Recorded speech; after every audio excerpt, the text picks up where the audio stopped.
China dubs U.S. response to sky flight hysterical. Sen. Eric Schmidt, RMO, joined Sunday Morning Futures to discuss the threat China poses to the U.S. and FEMA's response to the Ohio train derailment. More than 2 weeks after the toxic Ohio train derailment, the Biden administration is taking flak for how it has handled the toxic spill after refusing to approve a FEMA disaster declaration. Sen. Eric Schmidt, RMO, is one of the White House's critics, and he joined Sunday Morning Futures to discuss how the administration's handling has indicated a complete disconnect from the American people. I think there's a complete disconnect here when you hear the president talking about sending American tax dollars to Ukraine to help pay for their pensions, and he does nothing about the millions of people who stream across our southern border distributing fentanyl, human trafficking and crime across the country, Schmidt told Maria Bartiromo. It is completely out of touch to not address this. White House explains why IT turned down disaster relief for Ohio. And Pete Buttigieg was a no-show this week in our committee to talk about FAA problems they had in January with the travel system across the country, he continued. He's been a no-show in Ohio, and so the American people are right to be upset about this. They demand answers. They demand a presence by this administration to know that they're going to take care of these issues. The Biden administration has said the crisis in East Palestine does not meet legal requirements for a FEMA declaration, even though the agency has deployed resources to the city. A man raises his hand with a question for Mayor Trent Conaway during a town hall meeting at East Palestine High School in East Palestine, Ohio, Wednesday, February 15, 2023. The meeting was held to answer questions about the cleanup from the derailment Norfolk Southern freight train derailment on February 3.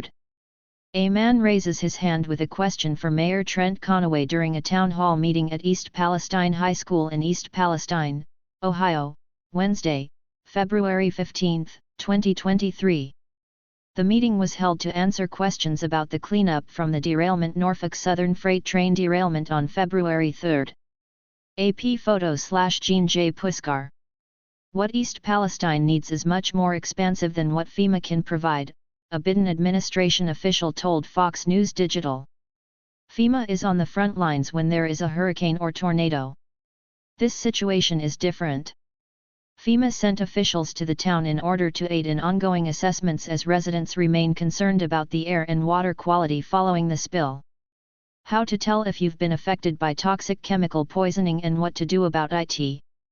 Water from the city of East Palestine has been tested and is considered safe, but residents using well water have been encouraged to use bottled water.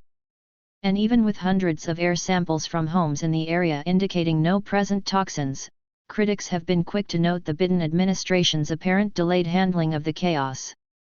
Dean Logan, a worker at Pepsi, delivers cases of water for volunteers to distribute to residents on February 17, 2023, in East Palestine, Ohio.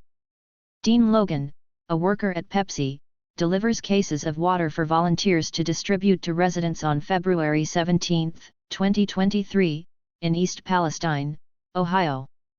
Michael Swenson/Getty Images. I think it's part and parcel, Schmidt said. A lot of these folks who claim to be environmentalists don't care much about the environment. They care about climate alarmism to scare people, so they can gather more and more power and control.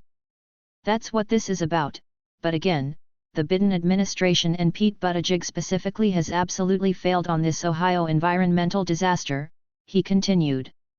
The Norfolk Southern Railroad freight train originally derailed on February 3, but it wasn't until 3 days later that officials conducted a controlled burn of the toxins inside the cars in order to avoid an explosion. Following the burn, black smoke tainted the community as toxins like vinyl chloride, hydrogen chloride, and phosgene filled the air.